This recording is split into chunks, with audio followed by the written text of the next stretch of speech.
Forgot how much tattoos hurt. Oh my God, Lord. He started buzzing the thing, and I'm already nervous. Man, I'm a thug. I got my shades on so you won't see me crying.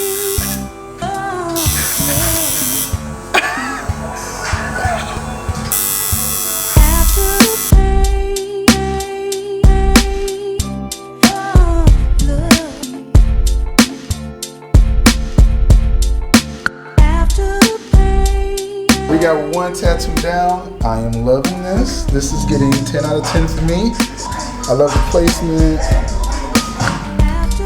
Not mad. So next up is the knuckles. I promised myself back in 2007 that this would be the last tattoo I would ever get. I know you probably can't see it, but basically it's a physical representation of my favorite poem by Rudyard Kipling.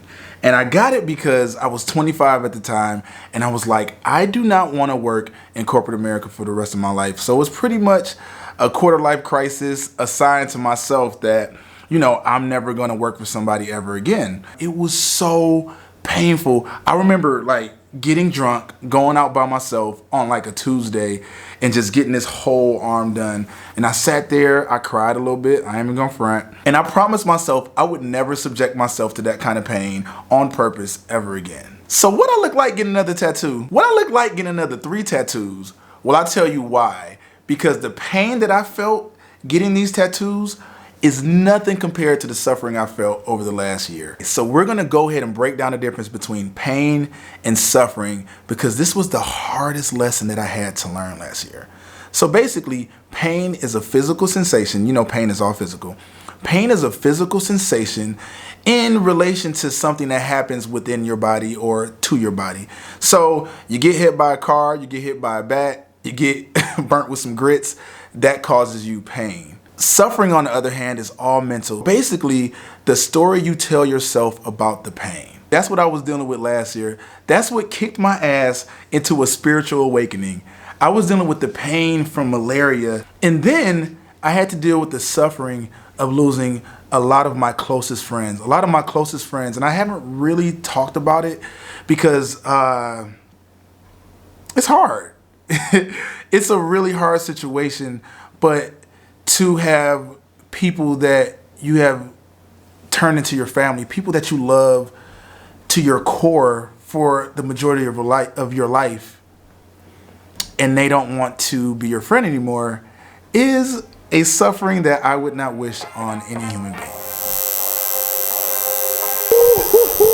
These fingertips! Whoa. These fingertips, when I tell you these knuckles ain't no hole. Woo.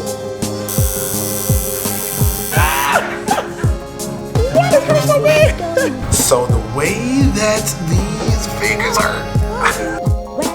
I love you guys, I really do. And y'all gonna get tired of these knuckle tattoos because I'm probably gonna do this every video. I've always wanted these. That's neither here nor there.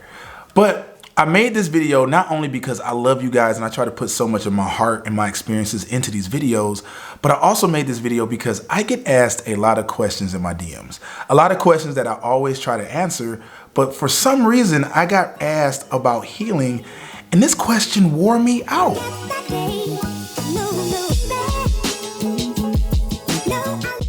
And the reason it took me almost 3 weeks to create this video and answer this question is because healing is not one size fits all. But I just honestly wanted to share some things that I learned along the way, because let's get past this healing. Let's get over this suffering. We got our purposes to get. I want to use this channel to help each and every one of you reach your purpose, to become your authentic self. And so the sooner we can get through this healing process, the sooner we can stop our suffering, the sooner that we can get to these bags. Now I brought you guys to the kitchen because we got some lessons to learn in here. Now you see this stove right here with this fire? If I put my hand over this fire and I get burnt, that's pain. Why would I go back to this fire if it makes me feel pain? If I get burnt, why would I keep coming back to the fire?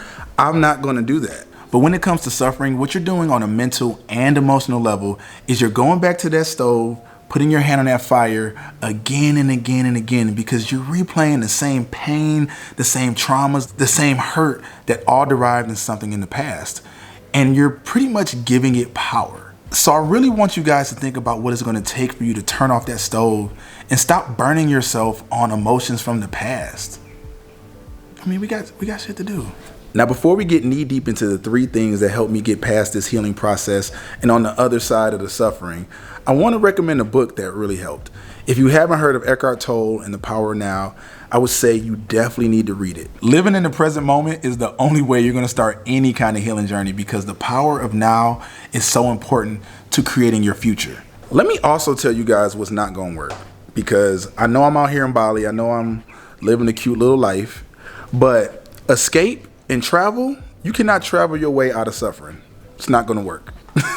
You got to do the inside work. All this work I'm about to tell you, these 3 tips I'm about to give you, is all internal. So just remember that.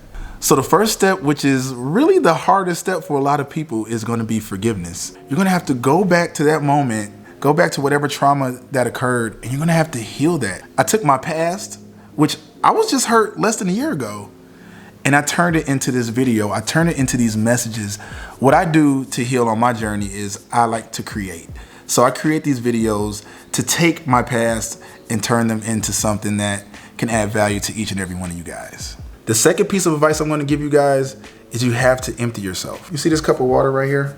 You know, everybody wants to have a full cup. Everybody wants to be filled to the brim of so many things and say, oh, my cup runneth over, my cup is full. Is your cup is filled with so much toxicity, so much pain, so much trauma, almost like sewer water. You don't want to be filled with no sewer water. Then take your cup and empty it.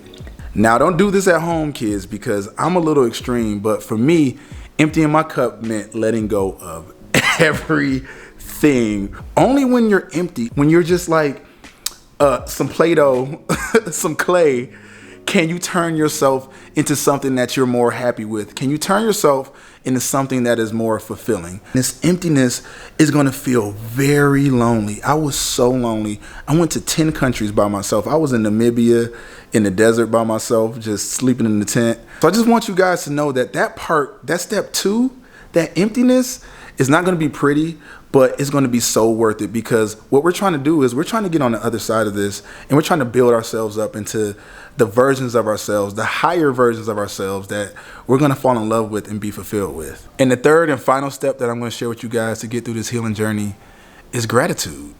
Gratitude is one of the strongest emotions in the whole universe, because gratitude means that you're grateful not only for now, but you're grateful for things that are happening in the future. Right now, I'm so grateful to have 1 million subscribers on YouTube. So if you're watching this, please be number 1 million and let's get me there fast. I have so much gratitude for that pain and suffering that I went through, from those lonely nights, from those moments where I didn't know myself, I didn't trust myself, I didn't want to be myself. I'm so grateful for those moments because they made me a better Elton that can stand here and help you guys today. So yeah, that's pretty much it. That's all I got. I mean, like I said before, this journey is not going to be easy. It might damn near kill you, because it damn near killed me. But what it did do for me as well is made me so much more authentic, so much more stronger. And not only do I know myself, but I love myself. And that's what I want for each and every one of you guys watching this channel right now. So with all that said, let's start this healing journey so we can get back to happy, because happiness is not a choice. Not at all. Happiness is our natural state. The only choice we've been making is to suffer, and we are not on that anymore. If you watch this video, make sure you turn off that stove, and remember, I love you guys. I'm gonna get this fist again before we go.